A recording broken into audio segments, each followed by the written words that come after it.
Hi! In front of me is Samsung Galaxy Tab S6 Lite, and today I would like to show you how you can resize font on this device.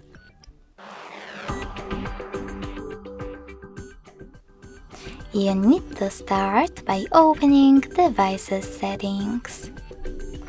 In them, scroll down just a bit to access Display. Then scroll down again, click on Font Size and Style, and lastly swipe left or right on Font Size slider in order to adjust it. You can see a preview above.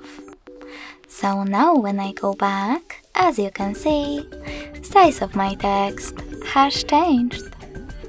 Thanks so much for watching. If you enjoyed this video, smash that like button, comment, and subscribe.